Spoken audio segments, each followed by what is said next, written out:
Hello friends, welcome to our channel. और आज हम बात करने वाले हैं लॉयड स्टील इंडस्ट्रीज के बारे में। इसकी लेटेस्ट क्लोजिंग है 12.55। इसका रेड फ्लैग जो है वो मैं पहले ही आपको बता दूं, ये जो कंपनी है ये एएसएम लिस्टेड कंपनी है। इंडस्ट्रियल मशीनरीज में काम करती है, स्मॉल कैप कंपनी है। मार्केट कैपिटल इसका 1172 करोड़ का।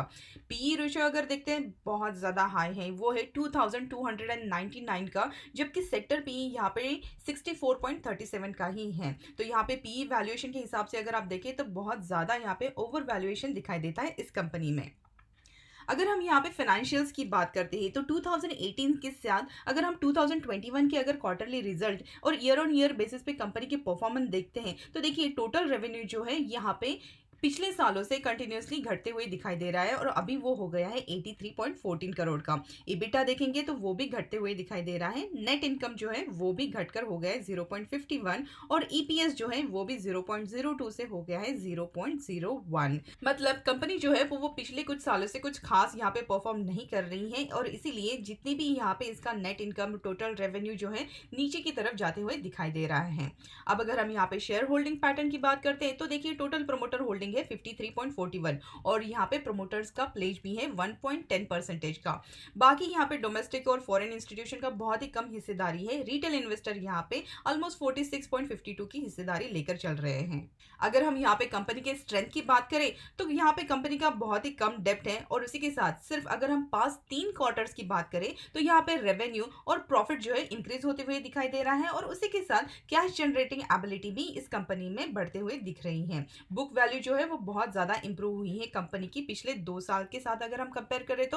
और एफआईआई इंस्टीट्यूशन यहाँ पे अपनी शेयर होल्डिंग बढ़ा रहे हैं। अगर हम यहाँ पे वीकनेस की बात करते हैं तो आरओई पिछले 2 साल से डिक्लाइन हो रहा है, नेट कैश डिक्लाइन हो रही है और एनुअल नेट प्रॉफिट भी पिछले 2 साल से यहाँ पे कम होते हुए दिखाई दे रहा है। वीक परफॉर्मर है और स्टॉक ने पिछले एक मंथ में 20% से भी ज्यादा गिरावट यहाँ पे दिखाई दी है। अगर हम यहाँ पे रिटर्न ऑन इक्विटी की बात करें तो अभी मार्च 2021 में ये है 0.44। पिछले साल के कंपैरिजन में कंटिन्यूसली घटते हुए यहाँ पे दिखाई दे रही है। पिछले साल 2.21 था।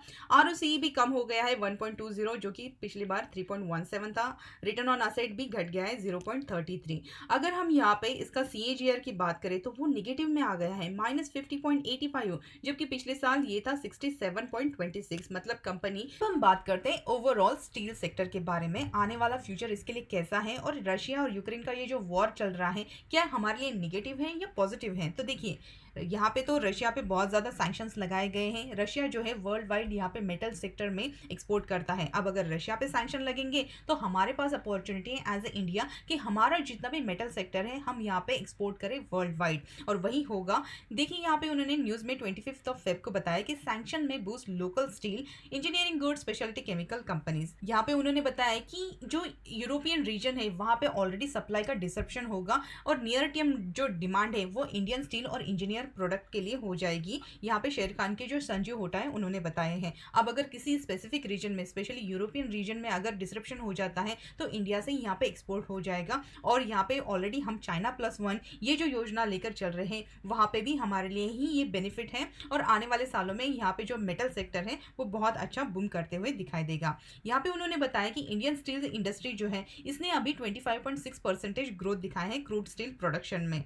और रशिया यूक्रेन का जो जियो पॉलिटिकल टेंशन है ये फिर से यहाँ पे इन्फ्लेशन जो है यहाँ पे प्रेशर ला सकता है और इसी के चलते हुए जितने भी यहाँ पे कमोडिटीज़ के प्राइस है वो हाइक कर सकते हैं और इंडिया प्रोड्यूसर को यहाँ पे बेनिफिट मिलते हुए दिखाई देगा। तो बहुत अच्छी न्यूज़ रहेगी हमारे लिए यहाँ पे स्टील सेक्टर में और बाकी की जो सेक्टर्स है उनके लिए भी अगर रशिया पे यहाँ पे सैंक्शन लगता है तो चलो ये तो बहुत अच्छी बात होगी। दूसरी न्यूज़ जो है वो है 8 फेब को। यहाँ पे उन्होंने बताया है कि steel industry can lead the way in private investment revival in India. Tata steel के जो एमडी है उन्होंने बताए हैं। मतलब आने वाला जो फ्यूचर हमारे लिए स्टील सेक्टर के लिए बहुत ही पॉजिटिव रहने वाला है। तो यहाँ पे स्टील जो हमारा कोर सेक्टर है वो अगर यहाँ पे अप ट्रेंड दिखाएगा तो मार्केट में भी यहाँ पे अच्छी खासी आने वाले फ्यूचर में रैली दिखा सकता है।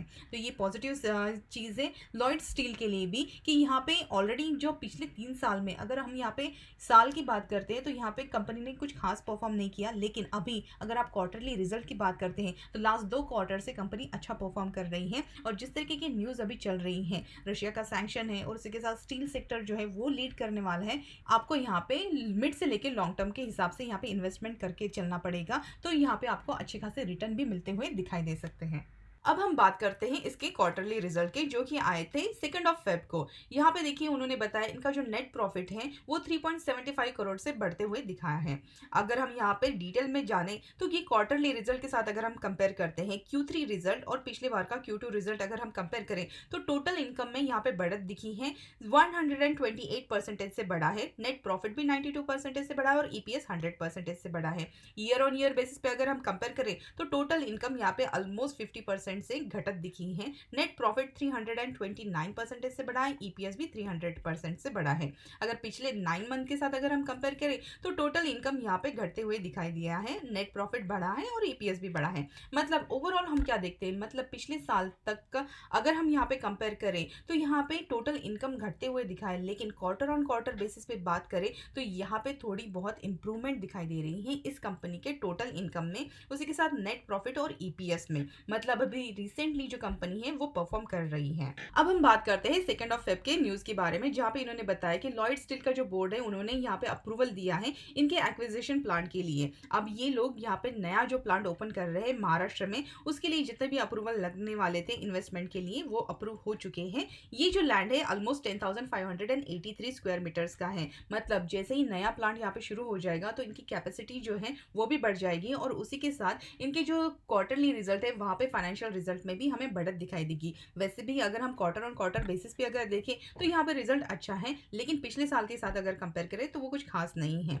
अभी अगर हम देखें तो कंपनी अच्छा परफॉर्म कर रही है और जैसे ही नया प्लांट जो है ये स्टार्ट हो जाएगा तो उसके बाद कंपनी और अच्छा परफॉर्म करने के चांसेस यहाँ पे बढ़ जाते हैं। अब हम बात करते हैं लॉयड स्टील के टेक्निकल चार्ट के बारे में। तो यहाँ पे देखिए ये एक 20 मूविंग एवरेज की लाइन है और ये है 200 मूविंग एवरेज की लाइन। स्टॉक ने यहाँ पे बहुत ही लंबा कंसोलिडेशन फेज गुजारा है 4 रुपीज के आसपास, और जैसे इसका ब्रेकआउट दिया है 20 मूविंग एवरेज का सपोर्ट लेते हुए स्टॉक ने बहुत लंबी रैली यहाँ पे तय की है, ऑलमोस्ट 28 के लेवल यहाँ पे हाई दिखाए हैं। और उसके बाद इतनी शॉर्ट ड्यूरेशन में अगर कोई स्टॉक इतने बहुत जल्दी ऊपर भागेगा तो वैसे उसमें प्रॉफिट बुकिंग और करेक्शन आने के भी चांसेस होते हैं, और वही यहाँ पे हुआ है। जितने तेजी से ये स्टॉक भागा है उतनी तेजी से यहाँ पे नीचे के लोअर सर्किट भी लगते हुए दिखाई दिए हैं।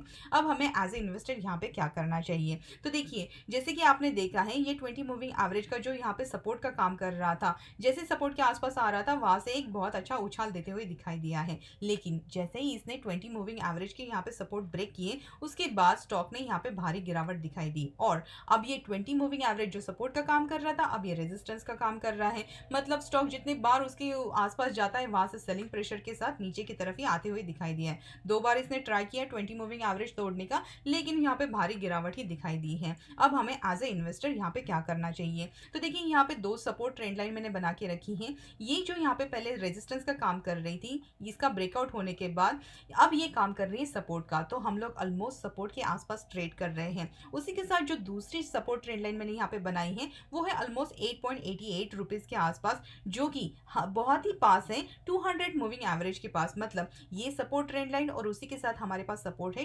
200 मूविंग एवरेज का भी। तो अभी जो हमारा जोन है वो है 1260 और उसके बाद 8 का। मतलब अगर हमारा ये सपोर्ट जो है ये टूट जाता है तो उसके बाद हमें 9 रुपीज के लेवल भी यहाँ पे दिखाई दे सकते हैं, लेकिन यहाँ से बहुत अच्छा बाउंस बैक आने के चांसेस हैं क्योंकि हमारा 200 मूविंग एवरेज यहाँ पे है। लेकिन अगर ये सपोर्ट नहीं टूटते हैं तो उसके बाद देखिए ये जो रेजिस्टेंस ट्रेंड लाइन मैंने बनाई है ये अभी के लिए रेजिस्टेंस का काम कर रही है, लेकिन अगर स्टॉक यहाँ पे कंसोलिडेट करता है और ये जो हमारा रेजिस्टेंस ट्रेंड लाइन है इसका अगर ब्रेकआउट देता है तो उसके बाद बहुत जल्द इसमें 14 के लेवल्स भी दिखाई दे सकते हैं, और अगर ये सस्टेन करता है यहाँ पे तो फिर से 16 के लेवल यहाँ पे दिखाई सकते हैं,